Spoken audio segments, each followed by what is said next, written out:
있는 그대로 정당하게 올바르게 해석하고 또 그를 통해서 결선 투표가 있기를 바랍니다.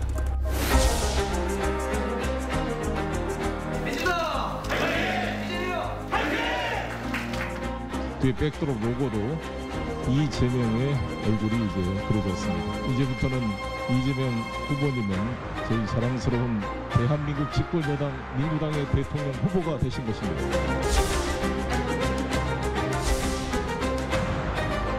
우리는 하나의 팀원이고 또 팀 자체가 승리할 수 있도록 제가 제1번 공격수 역할을 맡게 됐지만 골키퍼도 중요하고 윙도 중요하고 모두가 함께 흔쾌히 이 경기에 나설 수 있도록 최선을 다하겠습니다.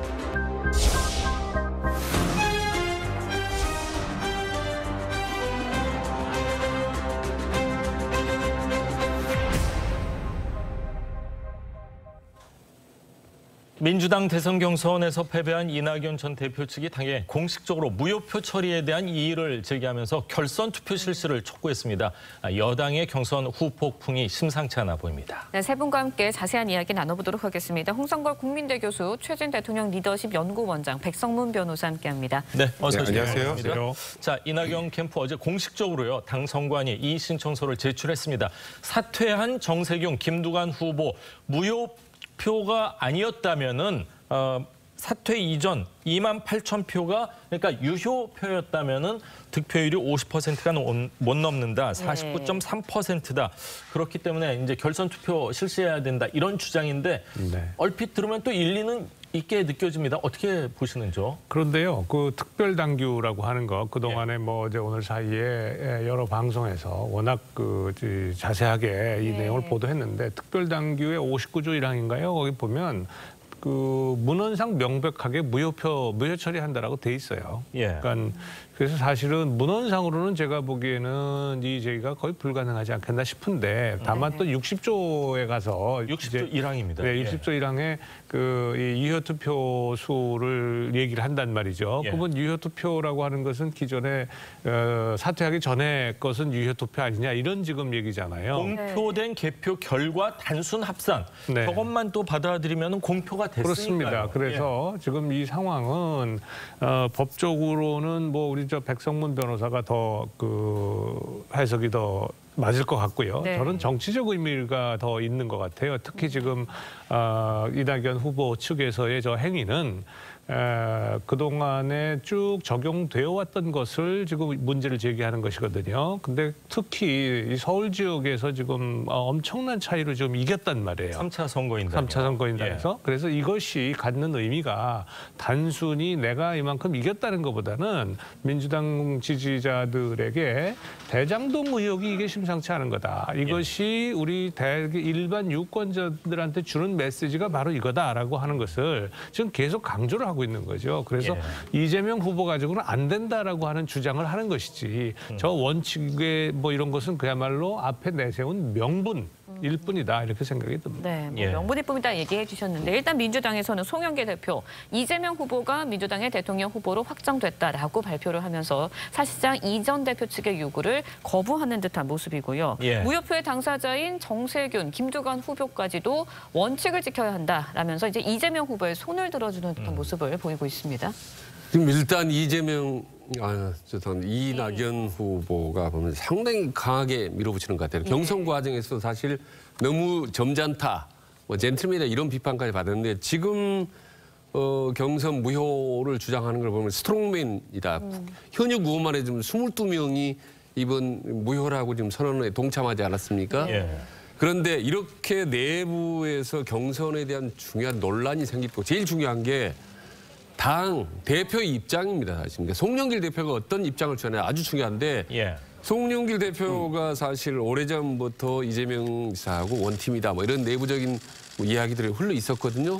두 사람이 가깝다. 그래서 과거에 이낙연 후보가 또 문제 제기도 하고 그랬는데 이랬던 어쨌든 송영길 대표가 확실하게 이재명은 우리 후보로 확정됐다라고 또 얘기를 하고 있단 말입니다.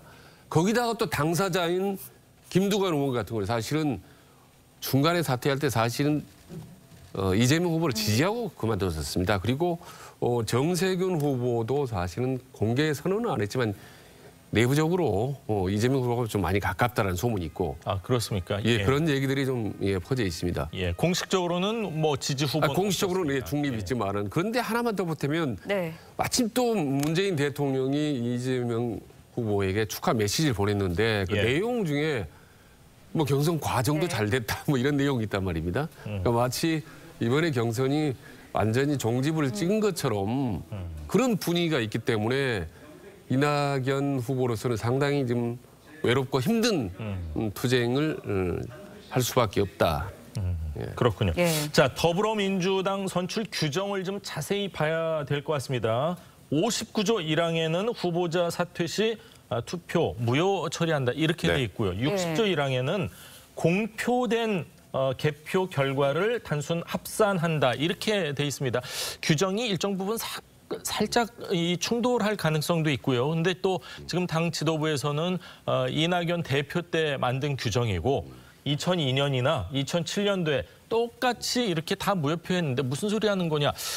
일정 부분 조금씩 다 일리가 있는데 어떻게 해석을 해야 될까요? 보통 이렇게 당원 당규는 아무래도 일반 법에 비해서는 조금 허술한 부분이 있습니다. 규정이니까요. 네, 이거는 아무래도 당 내에서 만드는 거니까요. 그렇죠. 네. 근데 이게 보면 조금 전에 말씀하셨던 특별당규 59조 1항에 보면 이렇게 돼 있습니다.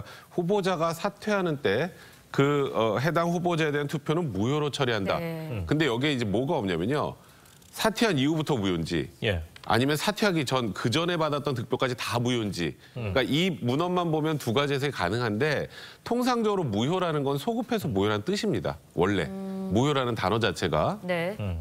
이제 그렇기 때문에 사실 이낙연 후보 측의 이 주장이 힘을 좀 잃고 있는 것이고. 예. 근데 이제 문제는 조금 전에 아까 우리 교수님 말씀하셨던 것처럼 바로 60조 1항에 공표된 개표 결과를 기초로 해서 유효 투표수에 따라 산정한다고 돼 있는데 예. 공표는 됐었죠. 네. 정세균 후보나 김두관 후보에 대한 사퇴 이전엔 당연히 맞습니다. 공표를 해야죠. 그러니까 이제 이 28,000표가 유효표로 합산이 되면 50%가 안 되니까 결선 투표를 가야 되는 거고 이게 아니면 지금처럼 이재명 지사가 이제 후보가 되는 건데 지금 이 부분은 사실 이 법원에만 보면 물론 약간의 이런 좀 뭐라 그래야 될까요? 좀 어설픈 부분이 좀 있긴 하지만 무효라는 의미 자체가 이제 소급해서 원천적으로 무효라는 뜻이기 때문에 예.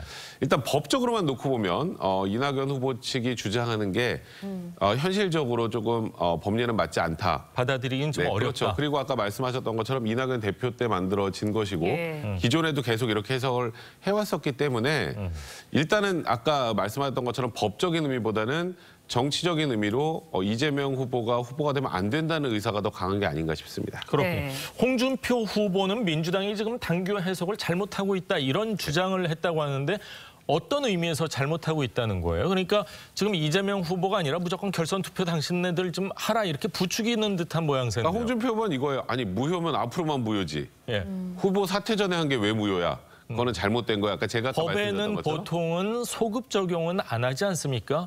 근데 이제 무효라는 것 자체가 예. 무효라는 단어 자체가 원천적으로 없었던 것이라는 뜻이기 때문에 예. 무효는 소급표를 좀 내포하는 개념이긴 합니다. 그렇군요. 자, 이낙연 전 대표 측에서는 이 무효표에 대한 이의 제기를 하면서 경선 불복은 아니다 이렇게 선을 그었습니다. 이재명 후보 측의 시각은 분명히 다른 것 같은데 양 캠프 입장 직접 들어보시죠. 경선 불복 운운하는데요. 이거는 전혀 다릅니다. 예를 들면 축구 경기나 야구 경기에서 심판 판정이 있을 수 있습니다. 심판이 실수할 수 있어요, 판정을.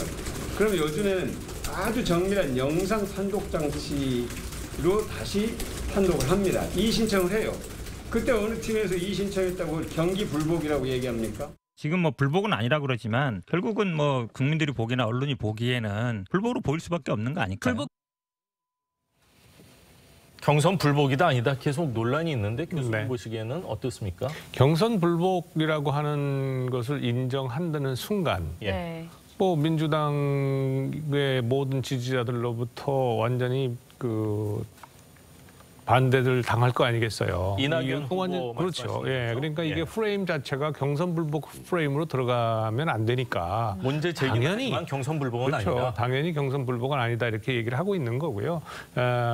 제가 보기에는 이게 지금 이 상황은 사실상 이 결과에 대해서 동의하지 못한다 이런 얘기 아닙니까? 예. 경선 결과에 대해서. 그러니까 지금 이제 절차를 거쳤어요. 지금 이 무효 이제 이걸 신청을 했단 말입니다. 이의 신청을 이의 했죠. 신청을 했어요. 거예요. 그러면 아마 당무위원회를 통해서 최고위원회가 위임을 받아가지고 이걸 이제 아니다, 유효하다 이렇게 결정을 낼 겁니다. 그러면 그 이후가 문제가 되겠죠. 그 이후에 그 이낙연 후보 측에서 소송을 갈 거냐, 소송으로 가지 않을 거냐, 법적 과정을 직접 갈 거냐 안 갈 거냐가 경선 불복이냐 아니냐를 결정짓는 분수령이 될 거고요. 그리고 그러니까 법적 소송을 제기한다고 한다면 이재명 후보 측과 민주당 측에서는 상당히 곤혹스러운 상황이 될 가능성이 많다. 법적 이 투쟁까지 갈 가능성이 있다고 보십니까? 저는 상황에 따라서는 있다고 봅니다. 그러니까 그 상황이라는 건 뭐냐면요. 만약에 이재명 후보에 대한 지지도가 급격하게 떨어지고 지금 상당히 지금 수사 중 아닙니까? 그래서 여기에서 이재명 후보에 대한 의혹이 국민들이 상식적으로 볼 때 사실이 아니냐라고 믿을 가능성. 그 개연성이 높아지면 높아질수록 아마도 이 소송을 제기하면서 이건 나 자신을 위한 것이 아니라 우리 민주당이 재집권할 가능성이 없어지기 때문에 재집권을 위해서도 이거 해야 된다라고 명분을 세우고 나갈 가능성이 높다. 그렇다고 해서 또 대통령 후보를 변경할 수는 없는 거 아닌가요? 그거는 민주당에서 알아서 할 일이죠. 변경할 수 없는 세상에 불가능한 일이 어디 있습니까? 대한민국 정치에서. 그렇군요. 이낙연 대표 측에서는 일단은 현재까지는 법적인 조치는 고려하지 않고 있다 이렇게 이야기를 한 상황인데 이낙연 전 대표 경선 결과에 대해서 불복한 것을 이야기하는 건 아니다. 하지만 아직까지 승복 선언을 하고 있지 않은 것도 사실입니다. 사실 이낙연 전 대표가 당대표 시절에 만들어진 당고요. 그렇다 보니까 당연히 이낙연 대표가 이런 상황에 대해서 모르고 있지는 않은데 충분한 인지를 하고 있지만 이렇게 무효표 공세에 나선 배경을 두고 여러 가지 해석이 나오고 있습니다. 일각에서는 대장동 수사 진행 상황에 따라서 이재명 후보의 관련 혐의가 드러난다면 이제 후보직에서 사퇴할 수도 있는 상황이 올 수도 있기 때문에 물론 가능성입니다. 물론 가능성이고 그거에 대한 염두를 두고 이런 행보를 보이는 거 아니냐 이런 해석도 하고 있는데 어떻게 보시나요? 네, 이날 캠프 쪽에 중하부 사람들 들어오면 방금 말씀하신 게 그 분위기가 아주 강합니다. 그러니까 캠프의 사람들을 보면 지금 이재명 카드로는 절대로 안 된다라는 이재명 불가론하고 이대로 대장동 그대로 안고 가면 우리 대선 필패한다는 필패론, 이재명 필패론이 지금 언론에 충분히 나오고 있지만 실제로는요 훨씬 더 강합니다. 그 정도가. 근데 때마침 대장동이라는 게 사태가 터졌으니 매일 이제 보도가 이제 나오고 있기 때문에 틀림없이 아마 이재명 후보가 사퇴할 가능성도 있고 또 어떤 6.5 공백 상태 최악의 상황인 교체론도 나올 수 있다라고 하거든요. 근데 예상하는 게 아니라 그런 분위기를 상당히 좀 조성하고 뭔가 몰고 가려는 그런 이제 그 흐름 자체도 있거든요. 근데 그런 상황이 온다면 최악의 상황이 온다면 그럼 어떻게 이제 대타를 모셔갈 것이냐. 그런 점에서 이낙연 후보가 마지막까지 당을 지켰고 그다음에 만에 하나 비상 상황이 생기면은 유일한 대안이다라는 걸 보여줘야 된다 차제에 그런 얘기들이 상당히 논란이 있는 건 사실입니다 아마. 근데 지금 말씀하신 게 물론 가능성이지만 굉장히 희박하지 않나요? 지금 대통령 선거가 채 이제 5개월이 안 남았거든요. 그 상황에서 후보 변경 내지는 교체 그게 현실적으로 가능하겠습니까? 과거 역대 대선도 본다면 사실은 불가능하죠. 공식적으로 확정된 후보가 그걸 비공식적인 방법으로 처리한다는 게 힘듭니다만은 이번 대선 같은 경우는 사실 워낙 예측 불가인데다가 돌발 변수를 생길 가능성이 높습니다. 사실은. 제가 여러 번 말씀드렸다시피 이 흐름이 중도층 흐름이 이제 12월에 가야 움직이기 때문에 그 전에 벌써 10월, 11월 달에도 몇 가지의 아무튼 요동을 칠 가능성이 있기 때문에 그 한 치 앞을 내다볼 수 없는 이런 상황들을 지금 이낙연 후보도 그렇고 다른 후보들도 그렇게 어느 정도 예측하고 또 대비를 할 수밖에 없죠. 그렇군요. 어제 기자회견에는 민주당 현역 의원 22명이 이제 참석을 해가지고 같이 기자회견장에 섰던 걸로 지금 보도가 되고 있는데 8월 말 기준으로 이낙연 캠프에 합류한 현역 의원이 한 37명 되고 또 정세균 의원이 사퇴하면서 또 옮기신 몇몇도 있을 거라고 생각을 합니다. 그러니까 이낙연 후보 캠프에 있는 모든 의원들이 지금 캠프에서 하는 일을 동조하는 거는 아니다. 저는 이렇게 판단을 하고 있는데 만약 네. 법적인 문제까지 제기를 한다면은 어떻게 결론이 나고 대통령 선거 전에 빠른 결정이 나올 수 있나요? 일단 소송을 제기하는 순간 민주당 원팀은 끝입니다. 그냥 말 그대로. 예. 아니 소송을 제기했는데 어떻게 예. 같이 가서 손을 들고 하겠어요?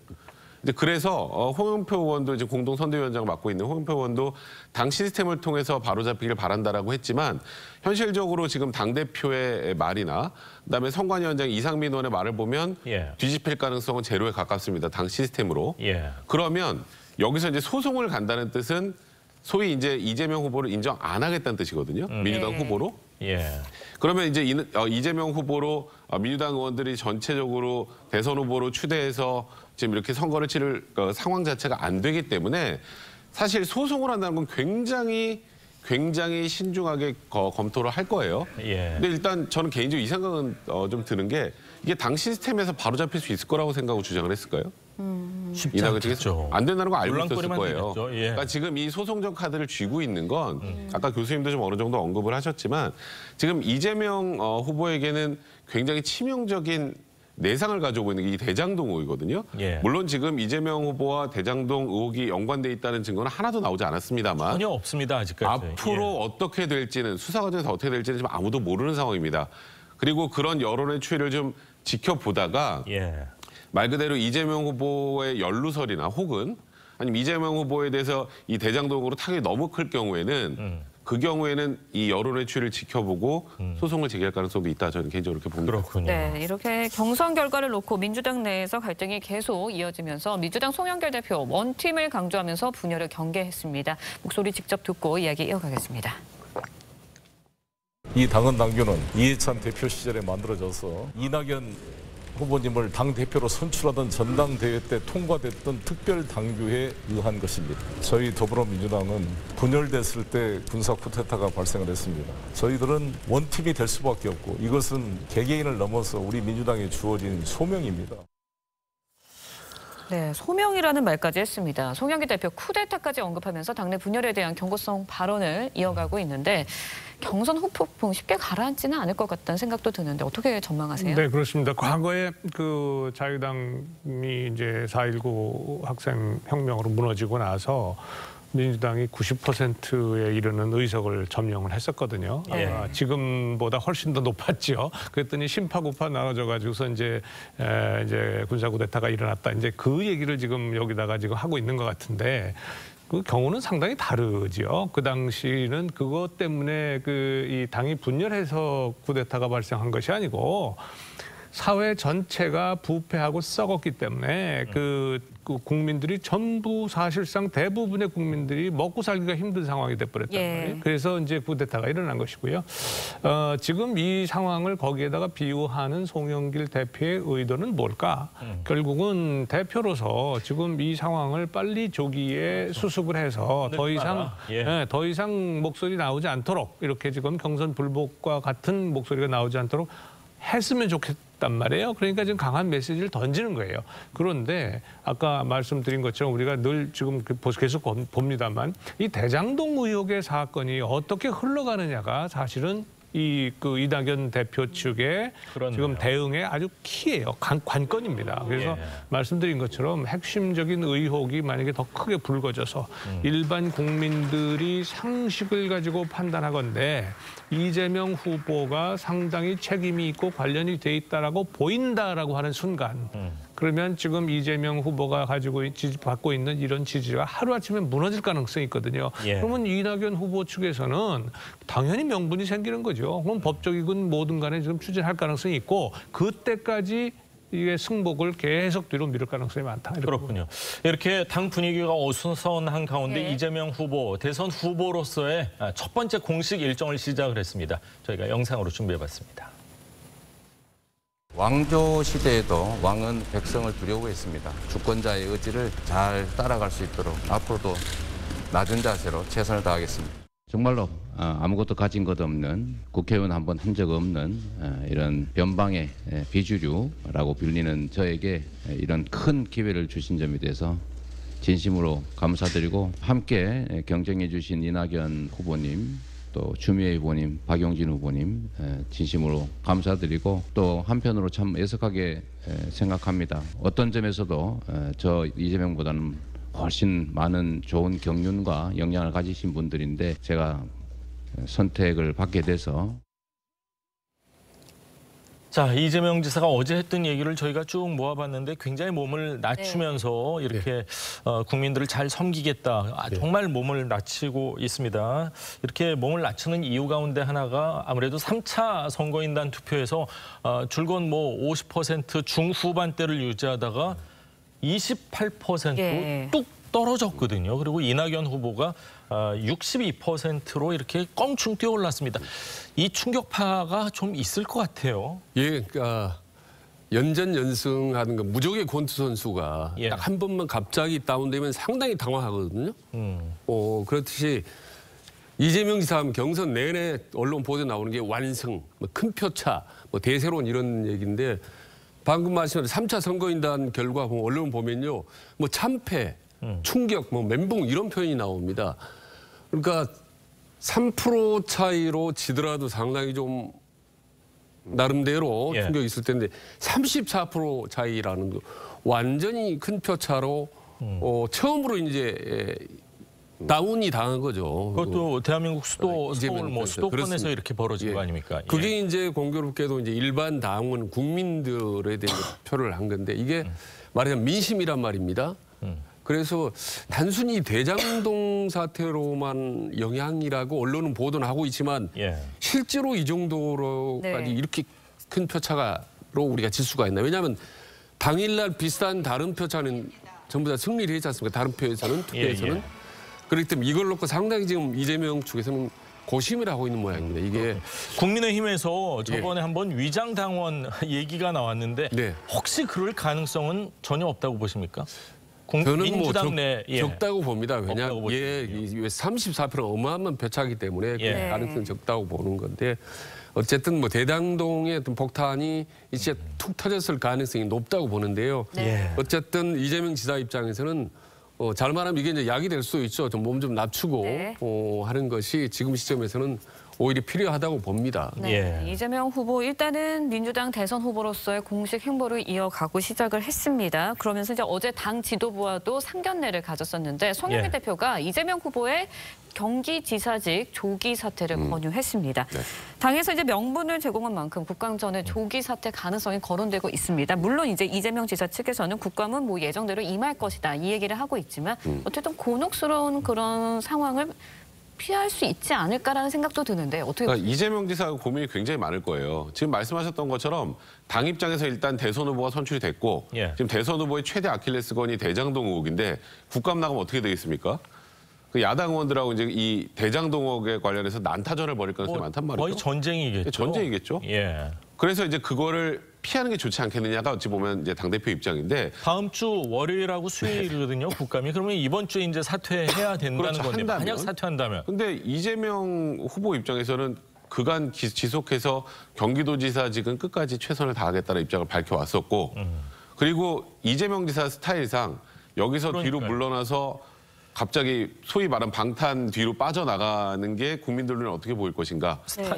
기존의 스타일과는 잘 어울리지는 않습니다. 많은 국민들은 피하면 뭔가 꺼림직한 게 있으니까 피한다고 많은 분들이 생각한단 말이죠. 그래서 이재명 지사가 본인 스타일대로 국회에 가서 돌파를 할지 아니면 당 지도부의 요청을 받아들여 사퇴할지에 대한 고민은 굉장히 클 것 같습니다. 저희가 이제 얘기를 하면서 여러 가지 의혹에 대해서 얘기하는 거지 지금 아까 백성문 변호사도 말씀을 하셨지만 김한배 씨하고 이재명 지사나 뭐 유동규 씨의 어떤 연결고리는 하나도 아직 나온 건 없습니다. 하나도 밝혀진 바가 없음을 다시 한번 말씀드리겠습니다. 네, 이번에는 야당 이야기도 해보도록 하겠습니다. 광주에서 대선 본경선에 막을 올린 국민의힘, 민주당 이재명 후보를 향해 공세 수위를 높이고 있습니다. 영상 보고 이야기 이어가겠습니다.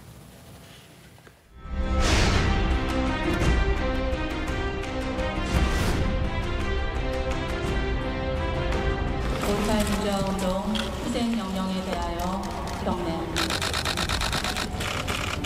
바로 또 운명.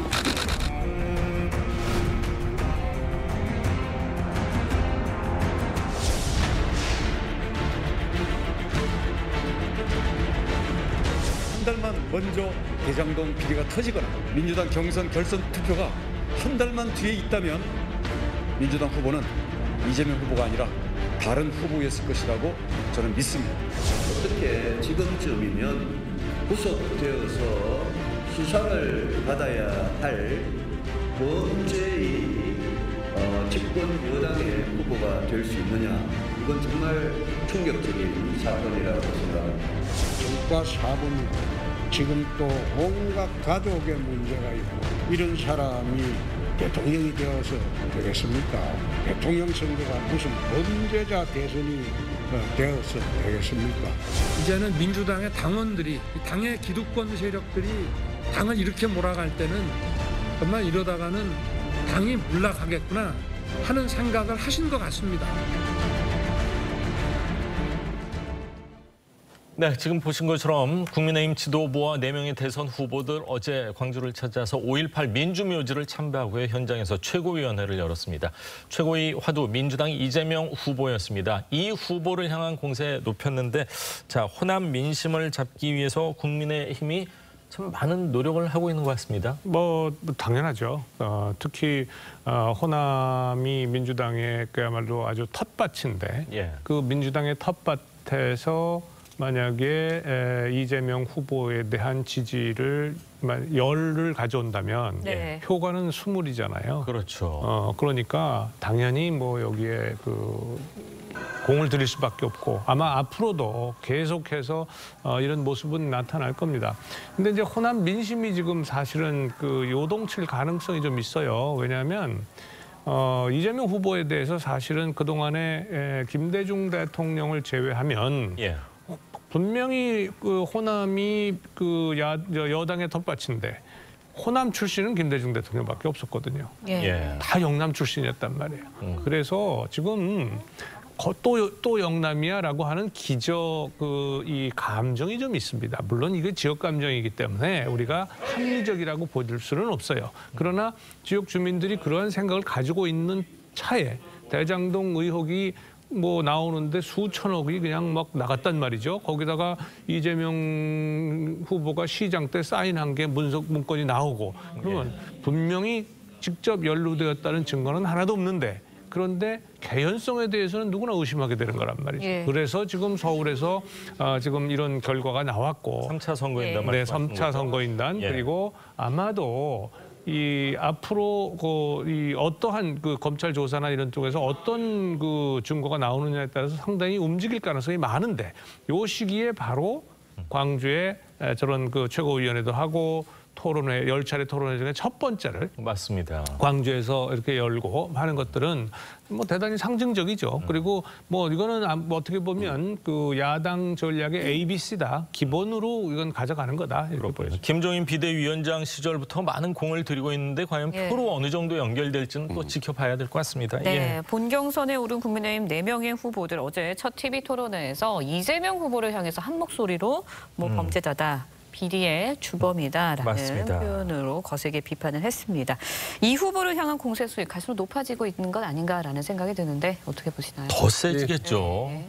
뭐 나쁜 남자 프레임 만들기, 나쁜 후보, 예. 우리 범죄자 프레임 이제 만들기도 일종의. 근데 여권 내부에서 조사하는데 뭐 야권인 국민의힘 예. 오죽하겠습니까? 서로 이제 후보들 간에도 선명성 경쟁인 거죠. 일쩌면 누가 더 먼저 혹은 더 강하게 이재명과 맞서 싸울 수 있는 강타자냐, 이 부분은 이제 표실 서로 이제 부각시키려고 노력하는 건데요, 경쟁하는 건데, 그 와중에서 이제 발언들이 좀 세게 나오지 않습니까? 뭐 원희룡 의원 같은 뭐 떼도둑의 수괴라, 뭐 네. 민주당 몰락할 것이다. 옛날 같으면 뭐 막말이라고 난리가 났을 텐데요. 예. 지금 뭐 아무렇지 않게 그냥 넘어갑니다. 앞으로 점점 더 센 말들, 더 강한 말들이, 맞습니다. 험한 말들이 더 터져 나올 것 같습니다. 그렇군요. 여야 간에. 자, 4명으로 추려진 대선 후보들 첫 번째 토론에서 어제 광주 진행됐죠. 이전보다 뭐 후보 간의 신경전 더 날카로워지고 유독 윤석열 후보를 향한 질문이 많았습니다. 먼저 유승민 후보, 윤석열 후보 토론 장면 저희가 영상으로 준비해봤습니다. 정법은 미신이 아니다. 미신이라고 말하면 명예훼손이 될 수 있으니까 정법 유튜브를 한번 보라. 제가 정법 유튜브를 봤어요. 저는 무지 황당했어요. 정법을 만나셨죠? 만난 적 있습니다. 예, 몇 번 만나셨습니까? 한 몇 번 좀 오래 됐습니다. 부인하고 네. 같이 만나셨습니까? 그렇습니다. 그러면 정법을 뭐라고 부르셨습니까? 이 사람은 자기 스스로 자칭이 정법의 천공 스승님이에요. 그냥 저희 뭐라고 부릅니까? 그냥 선생이라고 하시죠. 선생님. 네. 예? 근데 이거 좀 제가 아까 불러드린 게 좀 황당하지 않습니까? 아니, 전 모르겠어요. 검찰총장을 그만두실 때도 이 사람이 조언을 했습니까? 아닙니다. 검찰총장 관두라고 한 사람은 수백 명이고. 그리고 박근혜 정부 국정농단 사건 수사할 때 네. 이걸 세게 수사할 거냐 말 거냐 이것도 이 사람이 조언을 했습니까? 박근혜 대통령은 저희가 조사 전혀 자체를 아닙니까? 하지를 못했고. 이런 황당한 사람이 이런 헛소리를 하면 그러면 명예훼손으로 고발해야 되는 거 아닙니까? 그걸 재미로도 볼 수 있는 거지. 그게 제 의사결정. 직접 만나셨으니까 하는 말이죠. 만날 수도 있는 거 아닙니까? 자, 무속과 관련된 논쟁도 있었고요. 그제는 순복음교회 가서 다녀왔고, 그리고 대학생 때는 성당에서 세례를 받았다, 이런 또 보도들이 나오고 있습니다. 정치를 하려면은 사실 다 다녀야 되는 거는 맞거든요. 근데 어제 토론에 이제 저런 장면들이 국민들이 어떻게 봤을까 조금 어떻게 보셨어요? 저는 1위 혹은 1위가 유력한 후보에 대해서 공세를 가하는 건 너무나 당연하다고 생각을 하는데, 그러니까 저 사안만 놓고 보면 저는 유승민 후보에게 좀 아쉬운 부분이 좀 있는 것 같아요. 그러니까 유승민 후보의 강점 중에 하나가 토론을 잘하고 또 경쟁이 굉장히 정통한 분인데 사실 저건 이미지거든요. 그때 왕자로부터 시작된 무속, 미신의 이미지예요. 이제 그걸 지금 토론 과정에서 계속 윤석열 후보에게 이런 사람이다, 미신이나 무속, 하다못해 박근혜 대통령 수사할 때도 저 사람 찾아갔으냐 이런 얘기를 하시는 건 물론 1위 후보에 대한 견제라는 측면에서 제가 심정을 모르는 바는 아닙니다만, 그러니까 다른 방식으로 그러니까 유승민 후보가 더 강한 부분을 기초로 해서 공격을 하시는 게 좋을 것 같고, 저번에 한번 해프닝으로 끝날 수 있었던 일이 이제 저 천공이라는 사람 때문에 계속 이어지는 건 사실 유권자들 입장에서 썩 유쾌한 상황은 아닌 것 같습니다. 네, 그런가 하면 이제 원희룡 후보 가난에 대한 철학이 중요하다라면서 윤석열 후보에게 질문을 던졌습니다. 그 장면 영상으로 직접 보시죠. 한 나라의 대통령이 되려면 가난에 대한 철학이 저는 중요하다고 생각합니다. 혹시 평생 살면서 스스로 가난해 본 경험이 있으세요? 저야 아버지가 교직에 계셨기 때문에 그렇다고 그렇게 잘 살지는 못했습니다. 그 국민학교 졸업 사진에 나올 때도 스스로 가난해 본 경험이 있으세요? 없으세요? 아니, 스스로야 그렇게 이재명 지사처럼 그렇게 하지는 않았지만 저희가 자랄 때는 나라가 어려웠기 때문에 시간이 제한돼서 학교고 좋습니다. 뭐고 도처에 가난한 저는 어릴 때 유복하게 진짜 가난한 사람하고 혹시 생계나 생활을 같이 해본 경험은 있으십니까? 고시 공부하고 이럴 때 학교 다니고 할 때 그건 고시생들하고 고시청에서 쓰레빠 신고 서로 한 거지. 가난한 친구들 생계를 같이 하거나 생각을 해본 적은 없죠. 제가 묻고 싶은 것은 만약에 대통령이 되시려고 하면 가난한 국민들의 마음을 어떻게 이해하시려고 합니까? 저희가 클 때는 주변에 가난이라는 게 일상화돼 있었습니다. 그래서 늘 보고 느끼고 자랐습니다. 네, 원희룡 후보, 윤석열 후보에게 약점이 될 수 있는 부분을 지적하며 공세를 이어갔습니다. 앞서서 이제 유승민 후보의 공세에 대응하는 모습도 보셨고요. 이번엔 또 원희룡 후보의 공세에 대응하는 모습도 보셨습니다. 솔직하다고 이야기를 해야 될까요? 아니면 정치인으로서 약간 대응하는 게 아직은 좀 부족하다라고 봐야 할까요? 어떻게 보셨나요? 그냥 보통 사람이 대응하는 것 이런 정도를 넘지 않는다 이렇게 보여지고요. 그리고 사실은 저런 문제가 대선 후보 토론에서 나오는 것 자체가 사실은 국민들이 볼 때는 좀 그냥 흥미거리다 이렇게 볼 수밖에 없죠. 간단하게만 말씀드리겠습니다. 원희룡 후보가 지금 제시하는 것, 유승민 후보도 마찬가지예요. 1번 말이니까 때리는 거죠, 당연히. 그런데 기왕에 때리시려면 좀 더 큰 문제 가지고 때렸으면 좋겠다. 자. 왕자 새기고 하는 거예요? 사람들 이사 갈 때 날짜 받고 결혼 날짜 받고 또 어느 방향으로 가면 새해 되면 다 토정 비결 보잖아요. 이게 대한민국 국민들의 소위 말하면 민족 문화 중에 하나입니다. 전통 문화 중에. 예. 그게 꼭 뭐 그렇게 그 무속이라고까지 이 폄하할 일은 아니다. 또 실제로 무속인들도 있다. 또 가난 경험 그 얘기하는데 아니 가난 경험하지 못했으면 대통령 못 됩니까? 가난한 사람만 대통령이 될 수 있습니까? 이건 아니거든요. 그러니까 예. 그거는 그런 그 시기가 있었고 1960년대 우리 초등학교 제가 들어가니까 말이에요. 분유하는 하고 옥수수빵하고 줍디다. 예. 전부 다 가난했어요. 다 얻어먹고 살았습니다. 그런 시기에 그 학교 선생을 했다는 거 아니에요? 그러면 우리가 다 미루어 짐작할 수 있는 거 아닙니까? 예. 자, 어제 토론에서 이재명 후보 이름은 뭐 자주 거론이 됐습니다. 그리고 호남 공약을 놓고 후보 간 공방도 벌어졌는데 영상으로 준비했습니다. 그래서 유승민 후보님께 묻겠습니다. 이 호남권에 대한 이재명 지사의 공약 혹시 보셨나요? 저는 못 봤습니다. 예. 안 보셨습니까? 예. 이재명 지사가 예.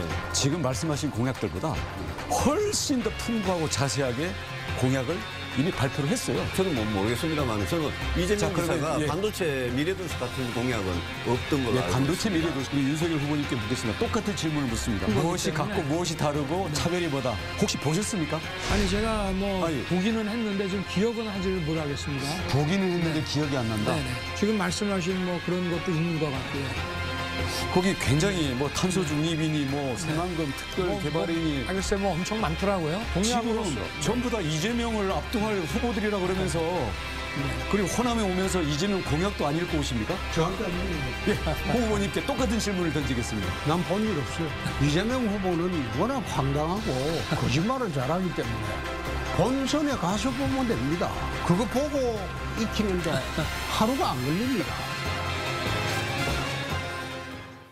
자, 원희룡 후보는 이 손자병법에 나오는 지피지기면 백전불태다. 불패죠. 패가 아니라 불태더라고요.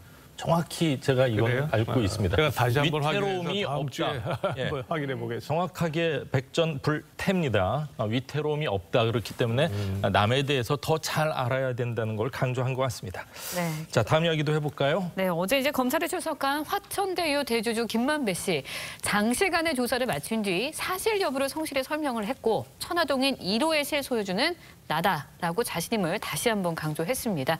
내용 듣고 이야기 이어가겠습니다. 법조계 350억 원 로비했다는 의혹이 제기된다. 어떻게 입장이 되십니까? 검찰 수사에서 성실히 협조하겠습니다. 그러면 호화 법률 고문단은 왜 고용하셨고 그분들 역할은 뭔가요? 호화 법률 고문단은 아니고요. 그냥 저희 방어권 차원에서 50억 클럽 논란에 대한 것도 사실이 아니라는 사실이 아닙니다. 권순일 전 대법관 그렇게 자주 찾아뵙던 이유는 뭔가요? 저희 동양 선배신데 여러분이 염려하시는 그런 바가 아닙니다. 일각에서는 이재명 지사의 재판과 관련돼서 어떤 부탁과 청탁을 한 게 아니냐는 의혹이 있는데 그에 대한 입장은 어떠십니까? 어떤 재판 이런 얘기는 얼토당토하는 얘기라고 생각합니다.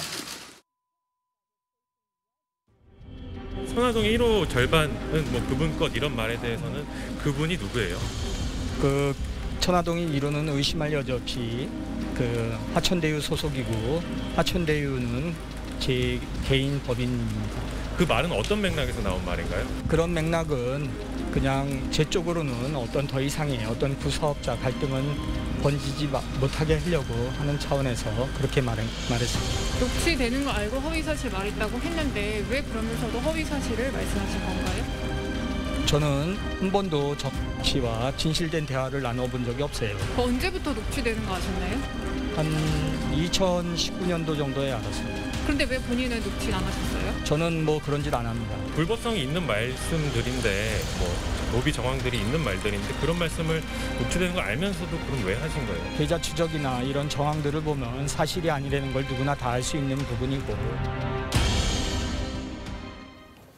네, 김만배 씨 어제 이제 검찰에 출석해서 14시간이 넘는 장시간의 조사를 받고 오늘 새벽에 귀가를 했다라고 전해지고 있습니다. 저희가 출석 전의 모습 또 출석 이후에 집으로 귀가하기 전의 모습을 다 보여드렸는데 어제 정확히 어떤 조사를 받은 거죠? 일단은 지금 자금의 흐름 그리고 천화동인 1호의 소유자가 누구인지 유동규 씨에게 준 뇌물 이런 것들을 전체적으로 이제 살펴본 건데 지금 김만배 씨가 들어가기 전후로 하는 일관 얘기가 하나 있습니다. 예. 천화동인 1호는 오롯이 내 것이다. 그게 무너지는 순간 모든 게 무너집니다. 김만배 씨는. 예. 그게 무너지면 본인이 그동안 했던 모든 게 뇌물이 되거나 그럼 이 차명으로 있는 사람이 누구 예. 것인지 이런 모든 것들을 밝혀야 되기 때문에 저렇게 얘기하는데 그럼 벌어들인 거를 다 환수 조치 당할 가능성도 농후해지는 건가요? 그렇게 될 수 있죠. 예. 그리고 지금 김만배 씨가 마지막에 그 얘기하잖아요. 정모회계사를 지칭하는 거거든요. 예. 그러니까 녹취록을 제공한 사람.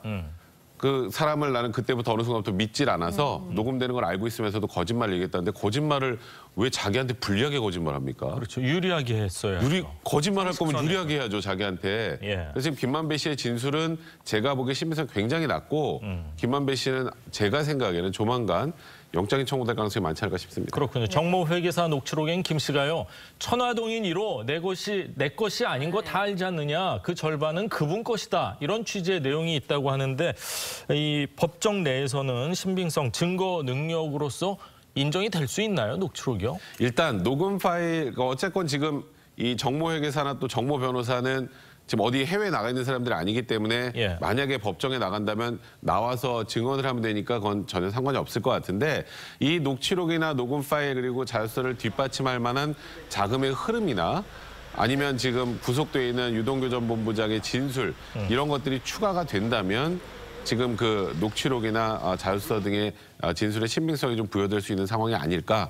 김만배 씨가 지금까지 얘기하는 건 지금 여러 가지, 그러니까 김만배 씨가 인출했다는 470억 정도 되는 것, 그 100억 정도는 지금 박영수 특검의 그 친척에 갔다고 하는데 나머지 돈의 행방은 지금 알 수가 없는 상황이란 말이죠. 예. 근데 이런 것들에 대해서 좀 정확하게 확인을 해본다면 이 녹음 파일, 녹취록 등의 신빙성이 부여될 가능성이 좀 많지 않을까 싶습니다. 그렇군요.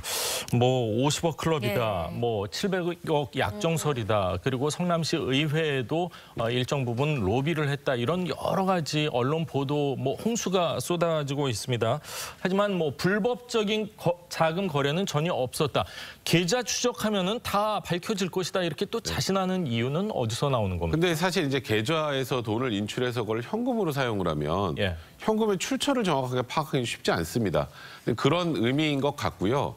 돈을 지금 인출한 거는 사실인데 지금 행방에 대해서는 좀 정확하게 진술하지 못하고 있는 상황이죠. 예. 근데 이제 문제는 뇌물이라는 건 뇌물을 꼭 받아서만 뇌물이 아니고요. 뇌물을 줄 것, 받을 것을 약속만 해도 뇌물입니다. 그래서 그런 부분들에 대한 관련자들 진술 파악하는 것.